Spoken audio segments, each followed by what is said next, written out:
నమస్తే, welcome to 99 TV. Kim మళ్ళీ కుమ్మేశాడు, ఖాళీగా కూర్చోడు.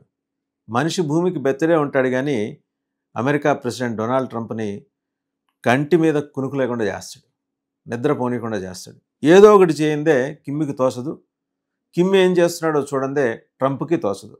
సరే, ఇంతకీ కిమ్ ఏం చేశాడంటే సౌత్ కొరియా మీద దాదాపు 10 నుంచి 20 మల్టిపుల్ లాంచ్ రాకెట్స్ని ప్రయోగించాడు. ఎక్కడి నుంచి అంటే నార్త్ కొరియా నుంచి ప్రయోగించింది. సౌత్ కొరియా దగ్గరలో ఉన్న సౌత్ కొరియాలోని ప్యాంగ్యాంగ్ అనే ప్రాంతం మీదకి ఈ 10 to 15 మల్టిపుల్ లాంచ్ రాకెట్స్. ఇవి షార్ట్ రేంజ్ బ్యాలిస్టిక్ మిసైల్స్ అని తెలుస్తోంది అకార్డింగ్ టు సౌత్ కొరియా. ఎందుకంటే ఇది గురువారం ఉదయం జరిగింది. According to South Korea military వాళ్ళు చెప్తున్నది అంటే weapons are generally considered short range ballistic missiles. However అంటే this action violates South Korea అనేది ఏంటి, లేకపోతే మామూలుగా అంతర్జాతీయ సమాజం దృష్టిలో ఏంటంటే UN security council already restrictions impose చేసింది నార్త్ కొరియా మీద. అంతర్జాతీయ ఐక్యరాజ్య సమితి భద్రతా మండలి ఏం చెప్పిందంటే యుఎన్ సెక్యూరిటీ కౌన్సిల్ రిజల్యూషన్లో తీర్మానంలో నార్త్ కొరియా బ్యాలిస్టిక్ మిసైల్ టెక్నాలజీని ఉపయోగించకూడదు అని స్పష్టంగా ఉంది. కానీ నార్త్ కొరియా ప్రయోగించింది. ఎవరి మీద కాలు దూవుతున్నాడు? సౌత్ కొరియా కాదు, కిమ్ కాన్సన్ట్రేషన్ అంతా అమెరికానే. ఎప్పుడు డొనాల్డ్ ట్రంప్ ఫస్ట్ టైంలో నార్త్ కొరియాకి పిలిపించుకొని కిమ్ డొనాల్డ్ ట్రంప్కి చెమట్ల పట్టించాడు, ఇంకా జనం మర్చిపోలా. ఇప్పుడు సెకండ్ టర్మ్లో కూడా బహుశా డొనాల్డ్ ట్రంప్కి ప్రపంచం మొత్తం మీద కొరకురాని ఎవరన్నా ఉన్నాడంటే కిమ్మే అవుతాడు. నార్త్ కొరియా చీఫ్ ఆయనే అవుతాడు. ఎందుకంటే ఈవెన్ కొమెనీ అయినా లొంగుతాడేమో కానీ కిమ్ లొంగడు. అది పరిస్థితి. కిమ్ టైపే వేరు. మనిషి చాలా పంతం మీద ఉంటాడు, మొండి పట్టుదలతో ఉంటాడు. అసలు సౌత్ కొరియా మీద ఎందుకు దాడి చేయాల్సి వచ్చింది? అది కూడా యుఎన్ సెక్యూరిటీ కౌన్సిల్ రిజల్యూషన్ చేసింది, ఇంపోజ్ చేసింది రిస్ట్రిక్షన్స్, ఒక తీర్మానం ద్వారా ఆంక్షలు విధించింది. ఏమని? షార్ట్ రేంజ్ బ్యాలిస్టిక్ మిసైల్స్ మీరు ప్రయోగించడానికి వీల్లేదు. షార్ట్ రేంజ్ అనే కాదు, అసలు బ్యాలిస్టిక్ మిసైల్ టెక్నాలజీని మీరు ప్రయోగించడానికి వీల్లేదని. మొత్తంగా ఏంటంటే 10 నుంచి 15 మల్టిపుల్ లాంచ్ రాకెట్స్ అట. ఇవన్నీ ఫ్రమ్ సునాన్ అంటే నార్త్ కొరియాలో ఉన్న ప్రాంతం నుంచి సౌత్ క్యాపిటల్ ప్యాంగాంగ్, సౌత్ కొరియాకి నార్త్ వెస్టర్లీ డైరెక్షన్లో ఉన్న క్యాపిటల్ ప్యాంగాంగ్ మీదకి రాకెట్స్ ప్రయోగం అయితే జరిగింది. It did not immediately provide other details. The weapons used by the North's military are typically categorized as short-range ballistic missiles by South Korea. అంటే south Korea ఎలా categorise చేసిందంటే తమ మీద ప్రయోగించిన ఈ రాకెట్ లాంచ్ అవన్నీ కూడా షార్ట్ రేంజ్ బ్యాలిస్టిక్ మిసైల్స్ మాత్రమే అనింది. నార్త్ కొరియా ఈ ప్రయోగాలు చేయడాన్ని ఇంతకుముందే యుఎన్ సెక్యూరిటీ కౌన్సిల్ నిషేధించింది. అయినా కూడా కిమ్ గారు ఎక్కడ తగ్గరు కదా. అలాగే ఇంకా మిగిలిన వివరాల్లోకి వెళ్తే కనుక అమెరికా ఏ క్షణంలో అయినా కిమ్ నార్త్ కొరియాని న్యూక్లియర్ మిసైల్ తోటి దాడి చేసే ప్రమాదం స్పష్టంగా కనిపిస్తుంది. ఇది చాలా క్లియర్. కిమ్ ఎప్పుడూ తగ్గే పరిస్థితి లేదు. ఇంతకుముందు తగ్గలా, ఇక మీద తగ్గుతాడన్న నమ్మకం కూడా అమెరికాకి లేదు. సో న్యూక్లియర్ మిసైల్ తోటి వెళ్ళిపోదామని. అంటే వార్ చూడండి, ఇప్పుడు ఇరాన్ ఇజ్రాయెల్ వారు ఎట్నుంచి టర్న్ అవుతోంది. ఇరాన్ వెనకాల రష్యా చేరింది, అండ్ ఇజ్రాయెల్కేమో భారత్ పరోక్ష మద్దతు ఉంది. నేరుగా ఎక్కడ ఏం చెప్పట్లా. ఇరాన్తో ఉన్న వాణిజ్య సంబంధాలను భారతదేశం వదులుకోలేదు. అలాగే ఇటు చూస్తే ఇజ్రాయెల్తో ఉన్న ఆత్మీయ బంధాన్ని వదులుకోలేదు. సో భారతదేశం తటస్థంగా ఉన్నట్టు కనిపిస్తుంది. ఎందుకంటే కాల్పుల విరమణకి సంబంధించి అంతర్జాతీయంగా జరిగిన వేదిక మీద జరిగిందా యునైటెడ్ నేషన్స్ ఐక్యరాజ్య సమితి ప్రపోజల్ పెడితే తటస్థంగా ఉన్న దేశంలో భారతదేశం ఉంది. సో అందువల్ల ఇరాన్ ఇజ్రాయెల్ వారికి సంబంధించి ఈయనేమో కిమ్ వచ్చి ఇరాన్ని సపోర్ట్ చేస్తున్నాడు. సహజంగా అది యుఎస్కి మంటే. ఉన్నోడు ఊరుకోకుండా ఉండకుండా ఇప్పుడు సౌత్ కొరియా మీదకి రాకెట్ లాంచర్స్ పంపించాడు. అవి short range ballistic missiles. In fact UN security council దాన్ని బ్యాన్ చేసింది. అయినా కిమ్ తగ్గడు. అండ్ ఇక్కడికి వచ్చేసరికి nuclear weapons remain at the centre of global headlines as a new development reveals that a high ranking South Korean official has stated with certainty that the United States would use nuclear weapons against Kim Jong Un's DPRK North Korea if Seoul was threatened. South కొరియాని threaten చేస్తే Donald Trump అయితే ఈసారి సహించేది లేదు. ఖచ్చితంగా north కొరియాని nuclear weapon తోటి attack చేస్తాడు north Korea అని చెప్పేసి చాలా స్పష్టంగా south Korean high ranking South Korean official అయితే చెప్తున్నాడు. మరి ఇప్పుడు చేశాడు కదా సౌత్ కొరియా మీద దాడి జరిగింది కదా, ఏది 10 పైగా రాకెట్ లాంచెస్, అవన్నీ కూడా షార్ట్ రేంజ్ బ్యాలిస్టిక్ మిసైల్స్. అలాగే national intelligence service South Korea nominee ఆయన లీ జాంగ్ సియోక్ ఏమంటున్నారంటే ఈ మాట చెప్తున్నారు ఆయన. His country believes Washington would not hesitate to deliver a tit for tat response if North Korea launched a nuclear strike on South Korea. అయితే South Korea మీద nuclear strike కనుక Kim దిగితే nuclear strike దిగితే Washington ఒప్పుకోదు, ఖచ్చితంగా North Korea మీద nuclear దాడి జరిపి తీరుతుందని లీ Jong Seok South Korea's nominee for director of the national intelligence service ఆయన చెప్పిన మాట.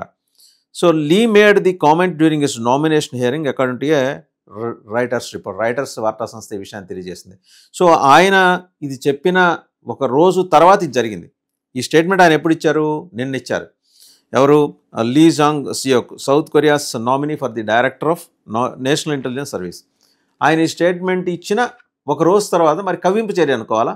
ఎందుకంటే సౌత్ కొరియా మీద 10కి పైగా మిసైల్స్ తోటి, అదే బ్యాలిస్టిక్ మిసైల్స్ తోటి నార్త్ కొరియా దాడి చేసిందంటే కవ్వించడమే సౌత్ కొరియాని. సియోల్ మీద కనుక, అంటే సౌత్ కొరియా మీద కనుక దాడి చేస్తే నార్త్ కొరియా ఖచ్చితంగా న్యూక్లియర్ అటాక్ జరిగి తీరుతుంది, యూఎస్ చేసి తీరుతుందని చెప్పేసి లీ జాంగ్ సియోక్ ఆయన చెప్తున్నారు. When asked whether he believed Washington would strike North Korea to defend Seoul risking a direct confrontation with Kim Jong Un Lee gave a firm and unequivocal answer.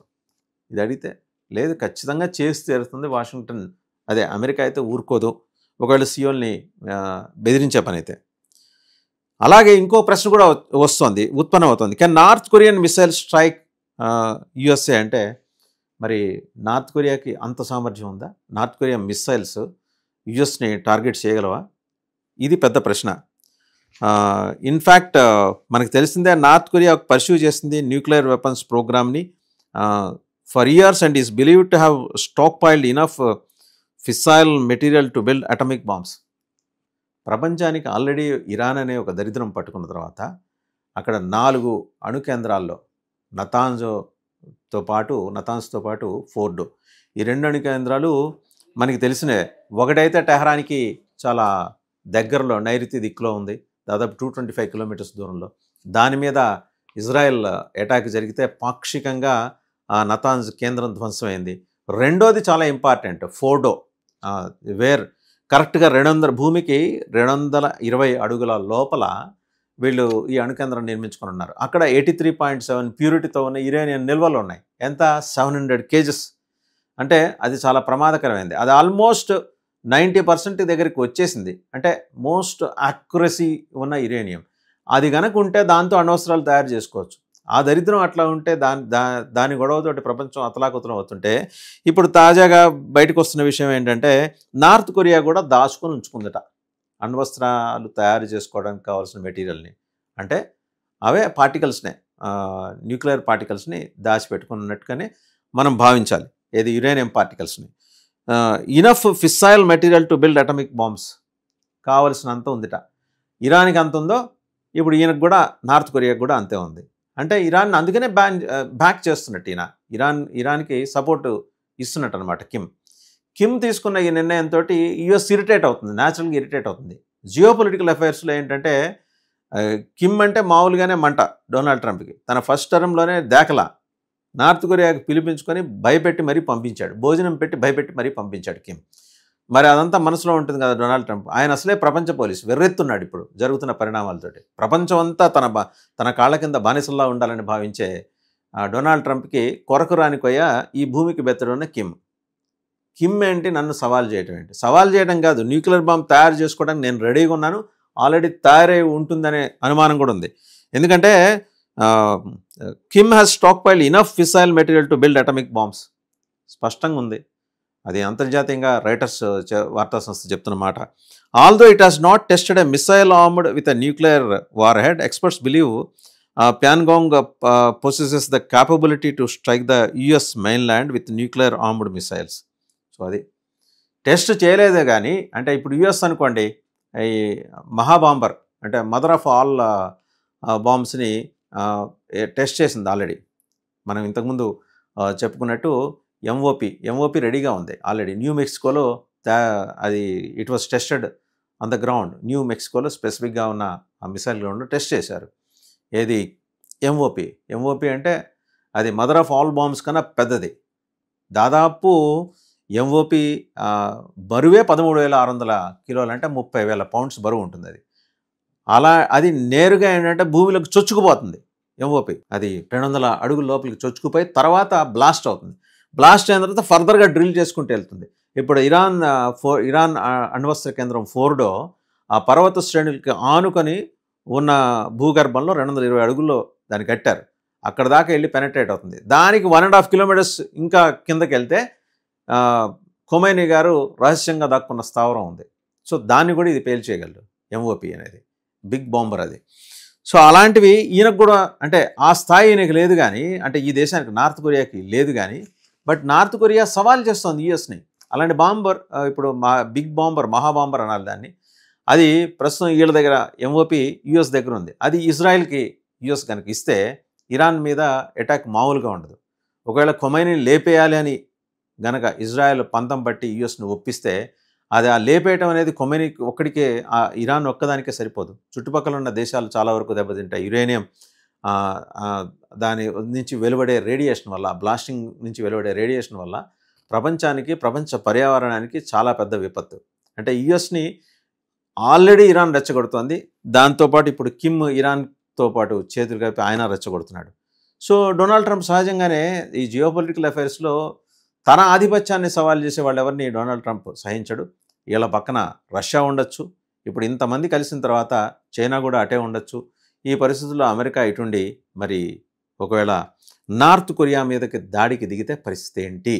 ఇది ఇంకా మాట్లాడుతానంటే the country currently has intercontinental ballistic missiles capable of reaching the entire continental United States with estimated ranges exceeding 15,000 kilometers depending on the warhead's weight. North Korea సామర్థ్యాన్ని, అణు సామర్థ్యాన్ని గురించి చెప్తూ experts ఏం చెప్తున్నారంటే, ఇంటర్ కాంటినెంటల్ బ్యాలిస్టిక్ మిసైల్స్ ఉన్నాయి North Korea దగ్గర.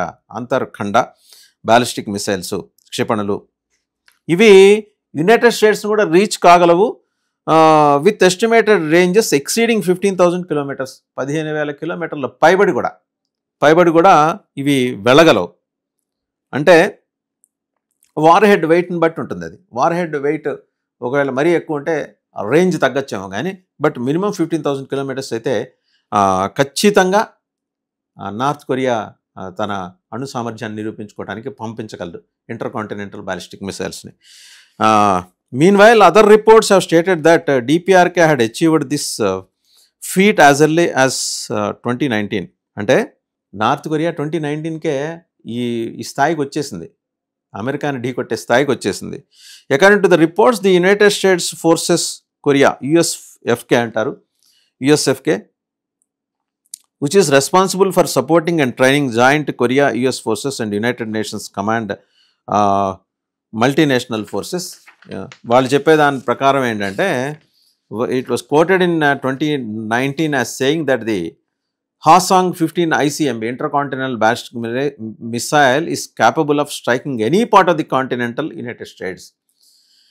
North Korea దగ్గర ఉన్న Hwasong 15 ICBM intercontinental ballistic missile United స్టేట్స్లో ఉన్న ఏ ప్రాంతాన్నైనా కొట్టేయగలదు. With an estimated range of approximately 12,874 kilometres. కనీసం రేంజ్ 12,874 కిలోమీటర్ల రేంజ్. అలాగే ఈ లీ జాంగ్ సియోక్, ఇంతకుముందు మనం చెప్పుకున్న ఆయన, he has been nominated to lead South Korea's national intelligence service under the new liberal president Lee Jae Myung. ఆయన కొత్త ప్రెసిడెంట్, సౌత్ కొరియా కొత్త ప్రెసిడెంట్ ఈయన నామినేట్ చేశారు, లీ జాంగ్ సియోక్ని, as the leader of South Korea's national intelligence. He is the head of South Korea's national intelligence service, NIS. So ఇదండి north Korea ప్రాబల్యం ఏంటి, ఇంతకుముందు దానికి ఉన్న ప్రాధాన్యం ఏంటి, డొనాల్డ్ ట్రంప్ని ఎలా ఆయన డొనాల్డ్ ట్రంప్ ఫస్ట్ ఫేజ్లోనే ఎలా కట్టడి చేశాడు, ఇవాళ ఎలా భయపెడుతున్నాడు. ఏమో యుఎస్ను కూడా స్ట్రైక్ చేయగల సామర్థ్యం ఆయనకు ఉంది అని చెప్పడం కోసమే సౌత్ కొరియా మీద ఈ షార్ట్ రేంజ్ బాలిస్టిక్ మిసైల్స్ ప్రయోగించాడా, యుఎన్ సెక్యూరిటీ కౌన్సిల్ నిబంధనలకు విరుద్ధంగా ఇదంతా చేశాడా అంటే ఖచ్చితంగా నిబంధనలకు విరుద్ధంగా చేశాడు. కిమ్తో పెట్టుకుంటే కాలు దూవుతాడు, ఎక్కడికైనా వెళ్తాడని చెప్పడానికే కిమ్ ఇదంతా చేశాడని మనం చెప్పుకోవచ్చు.